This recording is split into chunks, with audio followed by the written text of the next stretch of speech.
Hello, welcome all of you. आज के इस वीडियो में हम डीओ एंट्रेंस एग्जाम 2018 के कंप्लीट ग्रुप थ्योरी के क्वेश्चन करने वाले हैं। लास्ट वीडियो में अपन लोगों ने डीओ एंट्रेंस एग्जाम 2019 के ग्रुप थ्योरी व नंबर थ्योरी के कुछ क्वेश्चन किए थे। इस वीडियो के बाद हम नंबर थ्योरी भी देखेंगे और ग्रुप थ्योरी के 2017, 16 इनके क्वेश्चन भी देखेंगे। इसके अलावा आपको कौन से टॉपिक के क्वेश्चन पढ़ने वो आप मुझे कमेंट बॉक्स में करके बताएं कि आपको इसकी ग्रुप थ्योरी के अलावा वो टॉपिक पढ़ने, वो भी अपन ऐसे सेपरेटली अलग अलग से डिस्कस कर लेंगे कंप्लीट क्वेश्चन। अभी हम ग्रुप थ्योरी के क्वेश्चन है वो देखते हैं।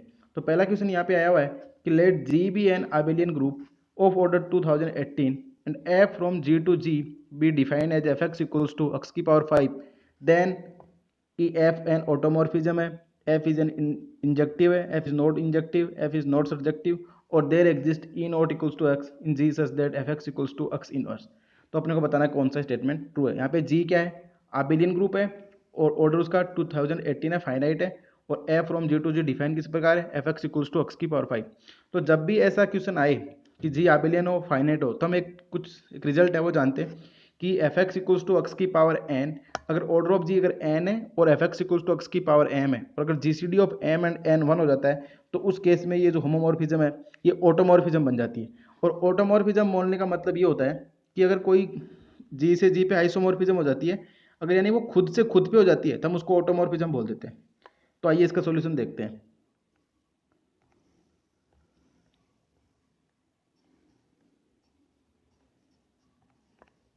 तो if G be finite abelian group of order n and a mapping t from g to g define px equals to x की पावर m इज आइसोमॉर्फिज्म, यानी कि g से g पे आइसोमॉर्फिज्म हो। अब g से g पे isomorphism होगी तो हम इसको ऑटोमॉर्फिज्म बोल देंगे। और किस प्रकार से डिफाइन है वो, tx इक्वल्स टू x की पावर m और x कहाँ से, g से, x बिलोंग्स टू g है और ऑर्डर ऑफ g कितना है, फाइनाइट है, n है। तो जी सी डी ऑफ अगर m और n अगर 1 हो जाता है तो इस केस में ये क्या हो जाती है, आइसोमॉर्फिज्म बन जाती है। और ये जी से जी पे आइसोमॉर्फिज्म, इसका मतलब क्या बन गई, ऑटोमॉर्फिज्म हो गई। तो अब आइसोमॉर्फिज्म होती है तो वो 1 1 और 1 2 तो हो जाती है। तो यहीं से अपना क्वेश्चन हो जाएगा। अब अपना क्वेश्चन में क्या दिया है कि ऑर्डर ऑफ जी दिया 2018। जब ऑर्डर ऑफ जी 2018 है और T X equal to x की पावर 5 है तो अपन देखेंगे कि 5 और 2018 का जो जी सी डी है वो क्या है, 1 है। अपने को गिवन है एफ एक्स इक्वल एक्स की पावर 5, एन यहाँ पे 2018 हो गया, एम की वैल्यू 5 हो गई। तो जी सी डी ऑफ 2018 एंड 5 क्या गया, 1। इसका मतलब एफ अपनी क्या बन गई, आइसोमॉर्फिज्म। पर ये कहाँ से कहाँ पे, जी से जी पे, इसका मतलब ये क्या बन गई, ऑटोमॉर्फिज्म। जब ऑटोमॉर्फिज्म होगी तो 1 1 1 2 तो होगी। तो इसका मतलब पहला ऑप्शन तो करेक्ट हो गया। दूसरा और तीसरा बोल रहा है कि F is not injective, f is not surjective, वो तो बोलने का कोई मतलब ही नहीं है क्योंकि ये जब आइसोमॉर्फिज्म होगी तो 1 1 1 2 यानी कि इंजेक्टिव सर्जेक्टिव तो होगी। अब बात करते हैं फोर्थ ऑप्शन की। तो अब जब एफ क्या है अपने, सर्जेक्टिव है, 1 1 1 2 है, तो अपन हर एलिमेंट की क्या होगी, प्री इमेज मिलेगी, यानी कि f x equal to x inverse का मतलब एक्स इनवर्स की प्री इमेज मिलेगी कोई ना कोई। तो इसका मतलब ये भी क्या, ड्यू टू ऑन टू सब ट्रू हो गए। तो अब देखते हैं इसके ऑप्शन में कौन सा ट्रू हो गया। जब अपन को बता दिया कि हम बता दें कि एफ है वो जी से जी पे आइसोमॉर्फिज्म हो गई, आइसोमॉर्फिज्म हो गई और जी से जी पे आइसोमॉर्फिज्म का मतलब ऑटोमॉर्फिज्म हो गई। तो इंजेक्टिव, सर्जेक्टिव और ऑन टू इस वजह से ये भी नहीं होगा। तो इसका मतलब f from G to G be an abelian group और जी से जी पे इस प्रकार से डिफाइन हो तो ये क्या बनेगी, ऑटोमॉर्फिज्म बनेगी। तो यहाँ पे अपन ने क्या रिजल्ट यूज करा, अपन ने रिजल्ट ये यूज करा कि अगर f x equal to x की पावर एम हो और ऑर्डर ऑफ जी एन हो और जी कैसा हो, abelian ग्रुप, ये भी ध्यान रखना है abelian होना चाहिए, तब अगर G C D of m and n अगर 1 आ जाता है तो उस केस में क्या बन जाती है, ऑटोमॉर्फिज्म बन जाती है। अब इसका नेक्स्ट क्वेश्चन है वो भी बहुत सिंपल सा क्वेश्चन है, उसको और देख लेते हैं। अब ये कोसेट पे डिफाइन क्वेश्चन है कि let G equals to a one a two a 25 be a group of order 25 for b C belongs to G, let b G. अपन कोसेट ऐसे ही तो निकालते हैं कि ए इंटू एच या एच इंटू ए, इस प्रकार से कोसेट निकालते हैं। इसको अपन तो लेफ्ट कोसेट बोल देते हैं, इसको राइट कोसेट बोल देते हैं। तो यहाँ पे ये तो लेफ्ट कोसेट है और ये क्या है, राइट कोसेट है। और ये बी से जनरेट हो रहा है और ये सी से कोसेट बन रहा है। तो b into G, B a one b a two, G into C. अब बी और सी कहाँ पे हैं, जी पे। अपन एक रिजल्ट जान दे कि कोई कोसेट एच है, कोई सेट एच है, सब ग्रुप है जी का, और अपन कोई एलिमेंट ए बिलोंग्स टू जी लेते हैं तो अपन एच ए निकालते हैं और ए एच निकालते हैं। पर अपन ये बोलते हैं कि अगर ए भी एच में हो जाता है उस केस में ये क्या बन जाता है, एच ही बन जाता है। यानी कि अगर ए भी अपना किस में हो जाए, एच में, तो अपन बोल देना H a equals to a H equals to H हो जाता है। पर यहाँ पे अपने को गिवन है कि बी और सी है वो भी किस में, जी में है। अब अगर वो बी और सी जी में है और अपन किससे निकाल रहे हैं, बी और जी का ही कोसेट, जी का खुद का ही निकाल रहे हैं पूरे सेट का, तो खुद का निकालेंगे तो क्या आएगा, पूरा जी आ जाएगा। जैसे कि अपन देखें, अपने को गिवन है कि G a one a two a 25 be group of order 25 और बी सी जी में। अब अपन इसी का इसका सब ग्रुप का नहीं बल्कि पूरे खुद का ही सब निकाल रहे हैं कोसेट, तो खुद का निकालेंगे तो पूरा खुद ही आ जाएगा, बी इंटू जी, और बी किस में जी में, तो इसका मतलब बी जी इसके इक्वल हो जाएगा जी में। इसी प्रकार से जी सी निकालेंगे तो सी भी किस में जी में, जी सी इक्वल्स टू भी क्या आ जाएगा जी आ जाएगा। ऐसा क्यों हो रहा है? ऐसा इसलिए हो रहा है कि अपन ये जानते हैं कि अगर कोई एच है वो क्या हो जी का सब ग्रुप हो, और एच के कोसेट अपन निकालते हैं तब अपन बोलते हैं x H equals to H x equals to H if and only x belongs to H. तो यहाँ पे बी और बी भी किस में है जी में, और सी भी किस में है जी में। इस वजह से क्या हो गया बी सी और जी सी, बी जी और जी सी इक्वल्स टू क्या हो गया जी। तो इसका मतलब दोनों के दोनों किसके इक्वल हो जाएंगे जी के इक्वल हो जाएंगे। तो यहाँ पे कौन सा आंसर ट्रू हो जाएगा फिर, अपने को बता रखा है कि b G equal to G C for all b C belongs to G, बिल्कुल। तो फर्स्ट ऑप्शन इसका करेक्ट हो जाएगा। अब आगे जो क्वेश्चन है वो तो सिंपल सा क्वेश्चन है। यहाँ पे ये ध्यान रखने वाली बात है कि डीयू के एंट्रेंस एग्जाम में हमेशा एक ना एक क्वेश्चन तो एसएन पे आता है और एक ना एक लगभग साइलोथ्योरम पे आता है या उसके एप्लीकेशंस पे आ जाता है। तो ऐसे कॉन्सेप्ट को अपन को छोड़ना नहीं है, ऐसे कॉन्सेप्ट को अपन को ऐसे क्लियरली और थोड़ा केयरफुली देखना है। तो अब जैसे ये क्वेश्चन है कि let sigma equals to 37125 43216 and belongs to S7 the symmetric group of order 7 then the order of sigma. अब अपन को सिग्मा का ऑर्डर निकालना है, पर अपन ये जानते हैं कि अगर कोई दो साइकिल है उसमें एलिमेंट है, अगर वो डिसजॉइंट होती हैं तब तो अपन इसका ऑर्डर लिख देते हैं ऑर्डर ऑफ एलसीएम ले लेते हैं इनका, तो इनका ऑर्डर इक्वल हो जाता है इनका एलसीएम। पर यहाँ पे देखो ये डिसजॉइंट नहीं है, क्यों? क्योंकि 3 इसमें भी है 2 इसमें भी है 3 इसमें भी है 2 इसमें भी है, तो ये डिसजॉइंट नहीं है। 1 भी इसमें है 1 भी इसमें है, तो ये डिसजॉइंट नहीं है। तो अपन, और वैसे अपन जानते हैं कोई एलिमेंट अगर ए होता है जी का, ए बिलोंग्स टू जी, तो अपन ऑर्डर निकालने की क्या करते हैं ए इंटू ए करते हैं, फिर ए क्यूब करते हैं, और जब तक कि ए की पावर एन इक्वल्स टू ई नहीं आ जाता, ऐसा अपन चेक करते हैं। जब तक कि ई आ जाएगा वो इसका ऑर्डर हो जाएगा, और ए की power n minus one not equals to e होना चाहिए। तो यहाँ पे अपन ये सिग्मा दिया हुआ है, सिग्मा का स्क्वायर निकालें, अपन सिग्मा का स्क्वायर निकालें और फिर इसका ऑर्डर देखें, या फिर अगर सिग्मा को जो ऐसा लिखा हुआ है या इसको मल्टीप्लाई करके देख लें कि ये एक्चुअल में दिया क्या गया है। तो अगर ये सिग्मा को अपन एक्चुअल में देख लें कि ये है क्या, तो अपन को पता लग जाएगा। जैसे कि अपन इसको लिख के देखें सिग्मा को,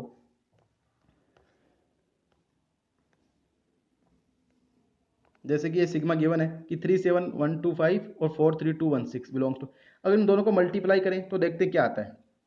और ये बोलने का मतलब ये है कि 3 की इमेज क्या है 7 है, 1 7 की इमेज 1 है, 1 की 2 है, 2 की 5 है, 6 की 6 है, इसमें 4 की 4 है।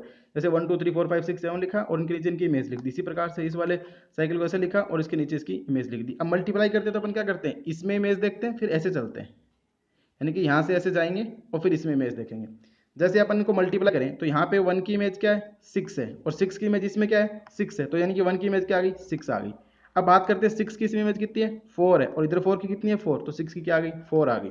अब 4 की इधर देखें तो 4 की इधर 3 है, और इधर 3 की कितनी है 7, तो 4 की आ गई 7। अब इधर 7 की देखें 7, और इधर 7 की क्या 1, तो 7 की 1, यानी कि साइकिल क्या हो गई अब क्लोज हो गई। अब बात करते हैं 1 के बाद जैसे 2 पे आते हैं, तो 2 की इधर इमेज क्या है 1 है, और इधर 1 की क्या है 2, यानी कि 2 की तो 2 ही आएगी, तो ये भी क्लोज होगी साइकिल। अब बच गए क्या 3 4 5 3 5 बच गए। अब इसमें 3 की इमेज क्या है 2, और इधर 2 की क्या है 5, यानी 3 की इमेज क्या आ गई 5 आ गई। अब 5 की इमेज देखेंगे इधर 5 है और इधर 3, तो यानी 5 की इमेज 3, तो यानी कि ये साइकिल अब ऐसे बन गई, यानी कि इसको ऐसे लिख दो या फिर इसको, यानी कि ये इसके इक्वल हो गया। अब जब ये इसके इक्वल हो गया, यहाँ पे हम देख रहे हैं कि तीनों साइकिल डिसजॉइंट है, और ये 4 साइकिल है, ये 2 साइकिल है, ये 1 साइकिल। तो 1 साइकिल का ऑर्डर तो 1 होता है, और 4 साइकिल का ऑर्डर 4 होता है, और 2 साइकिल का ऑर्डर 2 होता है। अब यानी कि तीनों की तीनों क्या है डिसजॉइंट साइकिल है, यानी कि प्रोडक्ट ऑफ डिसजॉइंट साइकिल बन गया। तो अपन जानते हैं कि कोई 3 साइकिल है 2 साइकिल, तो प्रोडक्ट ऑफ डिसजॉइंट साइकिल होता है, तो उनका ऑर्डर क्या हो जाता है एलसीएम ऑफ ईच साइकिल। तो इस साइकिल का ऑर्डर 4 है, इसका 1 है, इसका 2 है, तो इनका एलसीएम लेंगे तो क्या आएगा 4 आएगा, तो ऑर्डर ऑफ सिग्मा क्या आ गया 4। तो बड़ा सिंपल सा क्वेश्चन था, बस इसको ऐसे देखना था कि कैसे ये दिया गया, यानी कि यहाँ पे तो अपन को दिख रहा है डिसजॉइंट नहीं है, पर अपन इसको अगर वेरीफाई थोड़ा सोल्व कर लें तो अपन को पता लग जाएगा कि क्या है डिसजॉइंट है, ये बन जाएगा, और इसका ऑर्डर क्या आ जाएगा 4 आ जाएगा। तो इसका आंसर क्या हो जाएगा फिर, then the order of sigma is 4, इसका आंसर 4 हो गया। अब एक ये आसानी से क्वेश्चन हो गया ये, इसके बाद 2 क्वेश्चन और हैं, वो भी बड़े सिंपल से क्वेश्चन है, उनमें भी कोई खास बात नहीं है, बस एक क्वेश्चन थोड़ा अच्छा बोल सकते हैं, वो थोड़ा रिजल्ट बेस्ड क्वेश्चन है, तो यानी कि अपने को ऐसे पता होना चाहिए कि कैसे क्वेश्चन को टैकल करना है, कैसे उसमें रिजल्ट को यूज करना है। तो जो आगे वाला क्वेश्चन है वो थोड़ा रिजल्ट पे, उसमें रिजल्ट यूज हो रहा है एक तो, और उस रिजल्ट का आगे भी नेक्स्ट टाइम पे यूज हो रहा है। तो जैसे ये क्वेश्चन क्या है कि p be a group and G B a non abelian group, p तो कोई ग्रुप दिया गया है और जी को नॉन अबेजन ग्रुप है, पी प्राइम नंबर है and G B a non abelian group, और पी ग्रुप है। पी ग्रुप बोलने का मतलब ये होता है कि ऑर्डर ऑफ जी होगा वो पी की पावर में होगा, यानी कि पी की पावर 5 हो गया, पी की पावर 6 हो गया, यानी कि पी की पावर एन हो जाएगा और एन की वैल्यू कुछ होगी। And least then the least value of m such that कि पी की power m divides order of G upon Z G, यानी कि जी अपॉन जेड जी के जो ऑर्डर है उसको अपन को पी की पावर एम को डिवाइड करना है, तो एम की लिस्ट वैल्यू फाइंड आउट करनी है। तो जब भी ऐसा बोला जाए कि पी ग्रुप है, तो अपन यहाँ पे सबसे बड़ी बात की पॉइंट यहाँ पे ये कि नॉन अबिलियन, तो इसको अपने दिमाग में रखना कि पी ग्रुप तो लेना ही लेना है, पर नॉन अबिलियन होना चाहिए। पर आप जैसे अपन ऑर्डर ऑफ जी अगर पी ले लेंगे, ऑर्डर ऑफ जी को हमने पी ले लिया, तो पी का ग्रुप को हमें पता है अबिलियन भी होता है साइक्लिक भी होता है।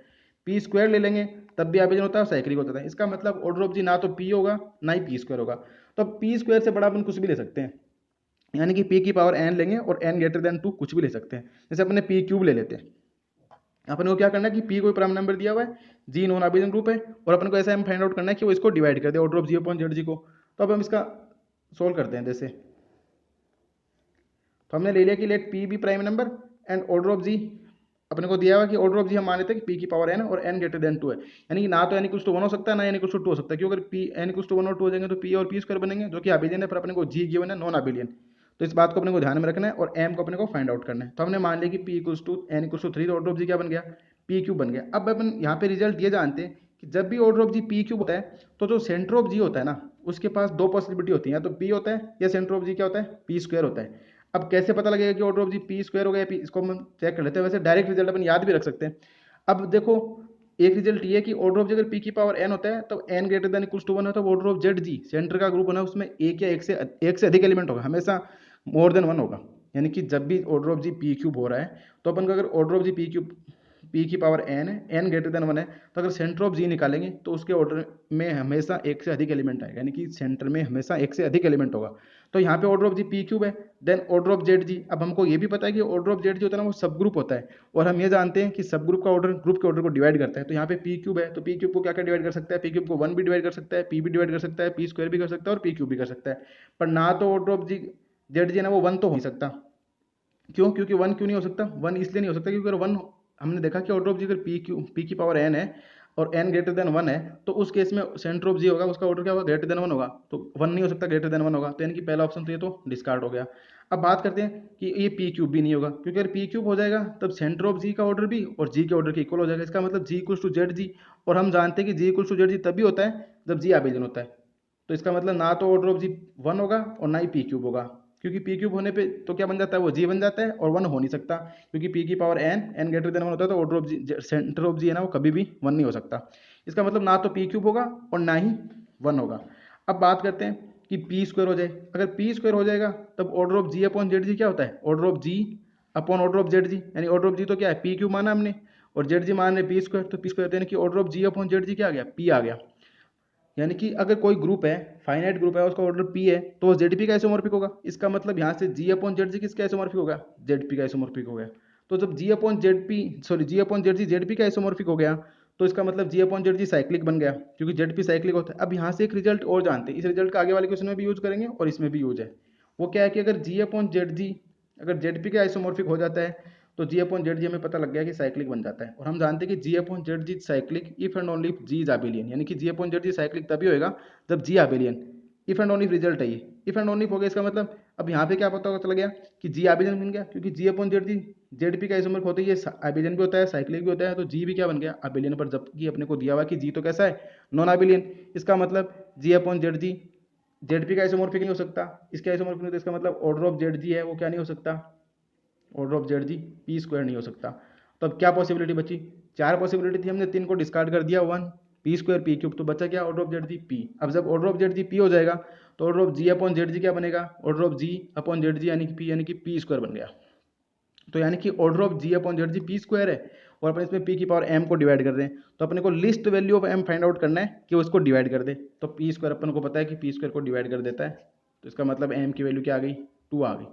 तो यानी कि इसका आंसर क्या हो जाएगा, 2 हो जाएगा। तो यहाँ पे जो क्वेश्चन था उसमें पूछा गया था कि the least value of m such that p की power m divides order of G upon Z G. जब पी की पावर एम है वो G upon order of G upon Z G को डिवाइड करेगा, इसका मतलब एम की वैल्यू क्या आएगी, 2 आएगी। हमने यहाँ पे क्या यूज करा, हमने यहाँ पे ये यूज करा कि अगर order of G equals to p की पावर एन, तब उसके सेंटर का ऑर्डर ग्रेटर देन 1 होता है, एक रिजल्ट तो ये यूज करा।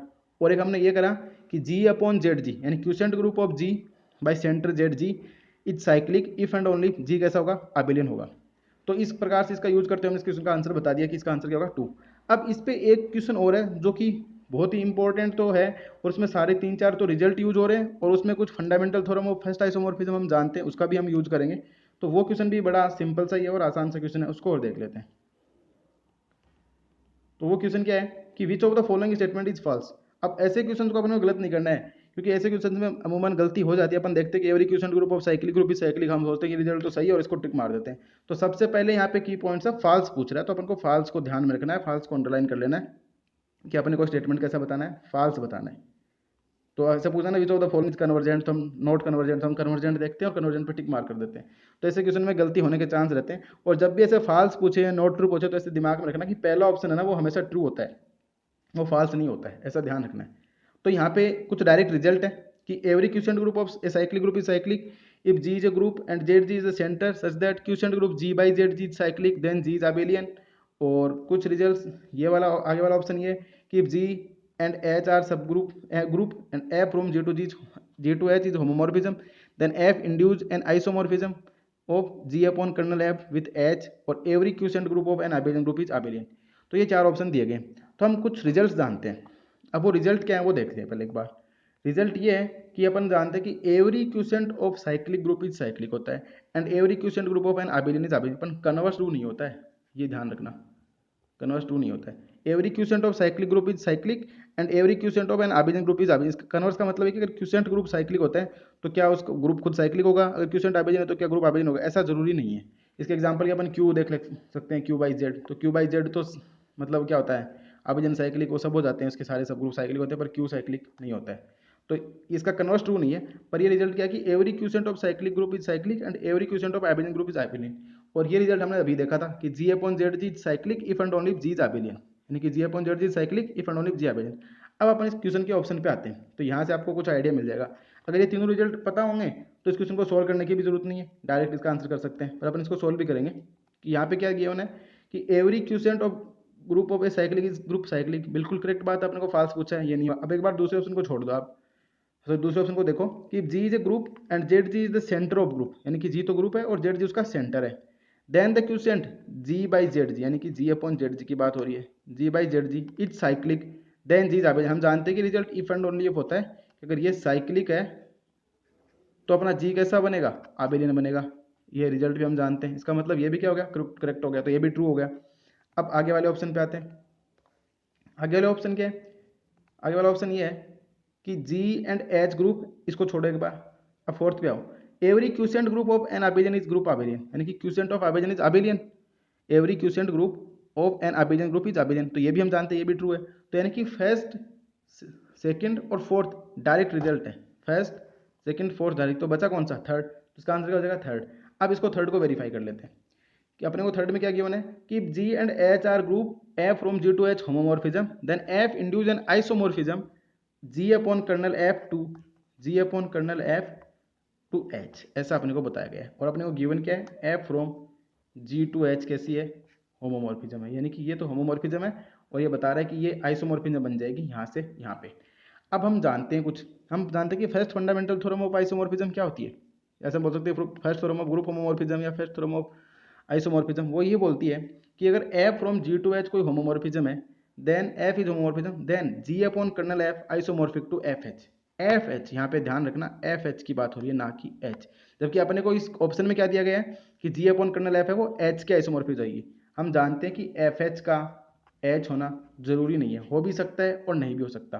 तो अगर ये एच हो जाएगा तब तो ऑप्शन ट्रू हो जाएगा, अगर ये एच नहीं होगा तो ऑप्शन ट्रू कैसे हो सकता है, तो इसका मतलब ट्रू तो नहीं है। अब अपन ऐसा एग्जांपल देंगे जहाँ पे F H not equal to H है, यानी कि बोलने का मतलब ये है कि F from G to H अगर होमोमॉर्फिज्म है देन एफ इंड्यूज एक isomorphism G upon kernel F to H, जबकि अपन जानते हैं फंडामेंटल थ्योरम ऑफ आइसोमॉर्फिज्म से होता है ऐसा, फर्स्ट आइसोमॉर्फिज्म थ्योरम से कि G upon kernel f isomorphic होता है एफ एच के, but f H need not be equals to H. अब इसका एग्जांपल देखते हैं अपन कि ऐसा कैसा एग्जांपल है कि F H not equals to H मिल जाए।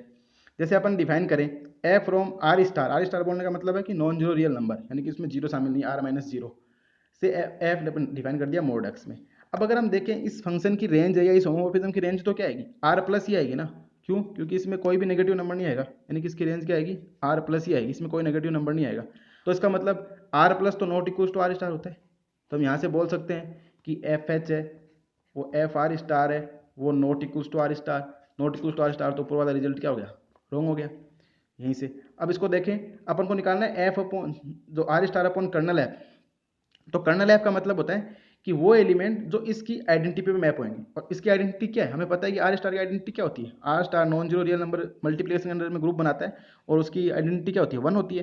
तो वन होती है। अब इसकी अपन कर्नल एफ को ऐसे डिफाइन करते हैं कि x belongs to domain and f x equals to one, यानी आइडेंटिटी ऑफ कोडोमेन। तो इसकी आइडेंटिटी तो क्या है, वन है। तो अगर X belongs to R star, F X की क्या है, मोड एक्स, यानी mod X equals to one. अब mod X equals to one होने का मतलब एक्स इक्वल्स टू क्या आ गया, वन एंड माइनस वन। तो कर्नल एफ में तो दो एलिमेंट है, वन और माइनस वन।